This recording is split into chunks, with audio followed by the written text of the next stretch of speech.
So Jesus is coming today. Really? Today? Are we ready for this? I don't know. But there he is. He said it. He goes home to Nazareth, and there he is, welcomed to his local synagogue, and as was his custom on Sabbath, he went to church. And as another custom took place, one of the things that would happen in a synagogue was that a visitor or a guest would be given the scripture to read for the day. And so Jesus was given the scroll. He unrolled it and said, "The Spirit of the Lord is upon me, anointed me to bring good news to the poor, release to the captives, sight to the blind, the oppressed to go free, to proclaim the year of the Lord's favor."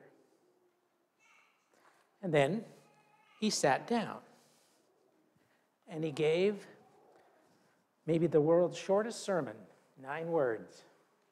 Don't you wish? Today, this scripture has been fulfilled in your hearing.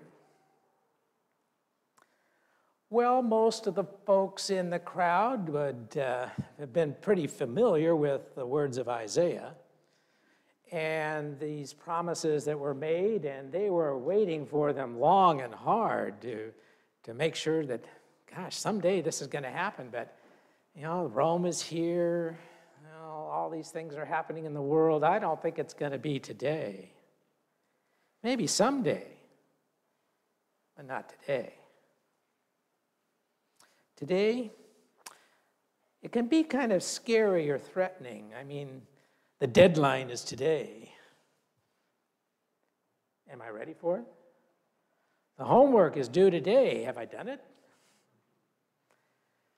The coupon, it expires today.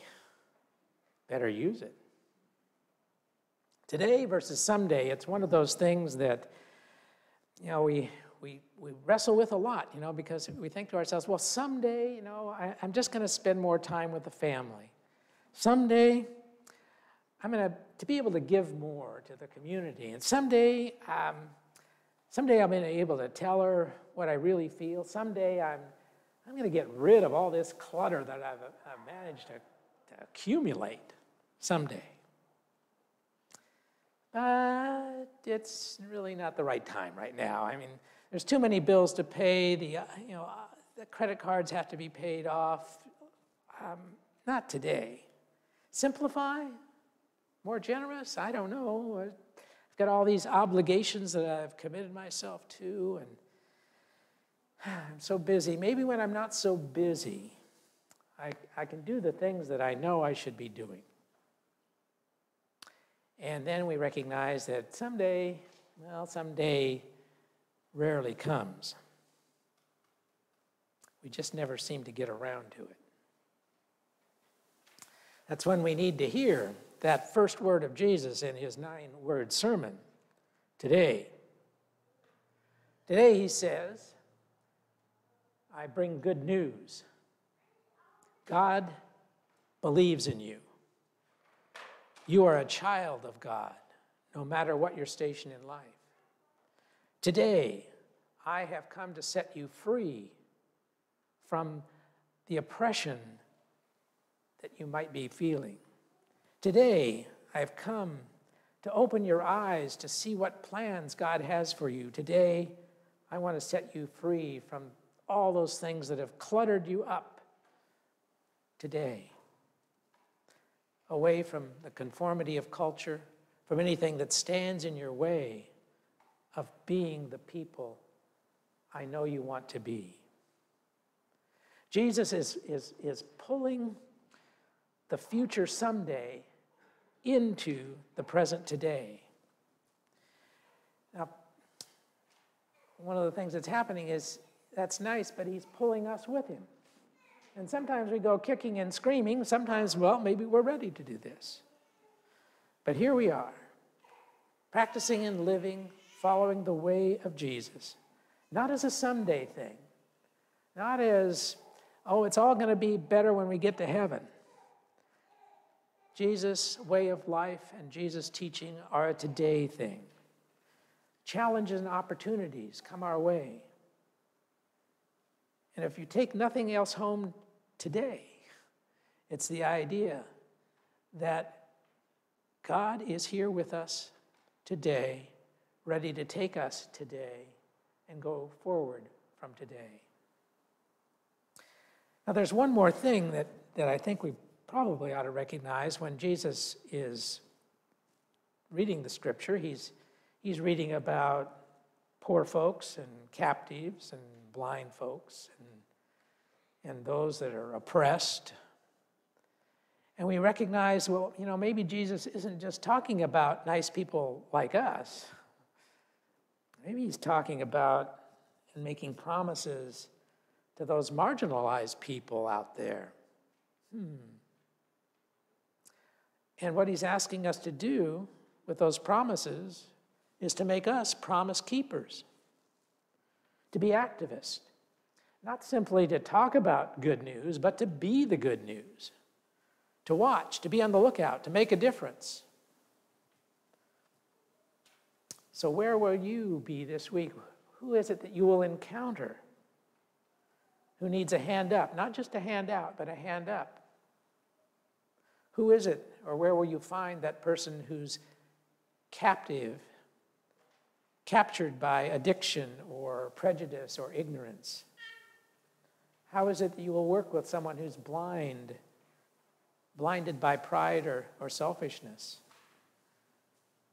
Who will you help among those who find they have so many responsibilities that they just can't do it alone?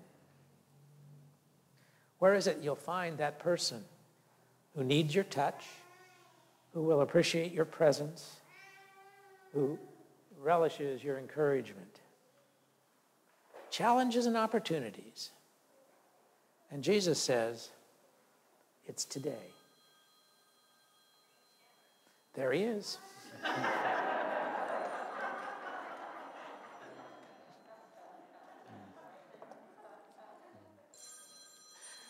Some of you have been given some blankets, and we continue our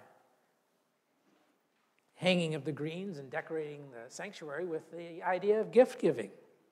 From the beginning, Christmas celebrations were always about sharing gifts. The wise men brought their gifts.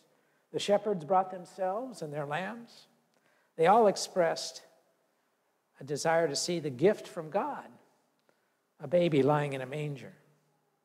Unique in our history is a generous giver by the name of St. Nicholas, Bishop of Myra, who in the 4th century AD lived in the town of Lycia. It was his habit to be helping young people who were poor, and so he would secretly deposit little gifts of gold next to chimneys. There is a story of how a poor father had 3 daughters and no dowries to be able to give as they desired to be married.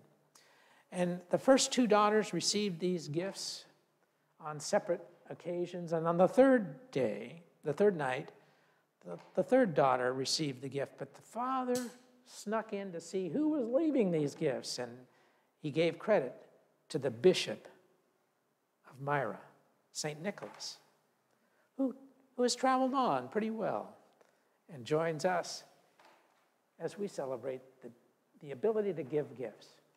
So if you've received a blanket that you have in your lap, you're invited to come forward as we sing together and lay the blanket under the tree.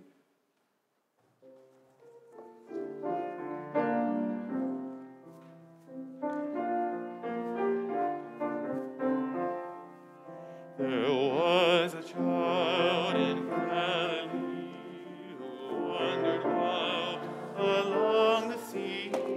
A holy child alone was she, and they called her dream Mary.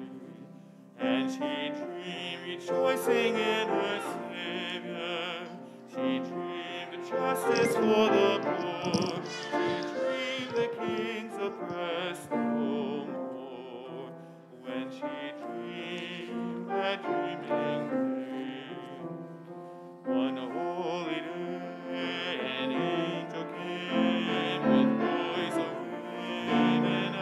as a flame. He promised blessed would be her name. When he spoke to dreaming Mary, then she spoke, rejoicing in her Savior. She spoke of justice for the poor.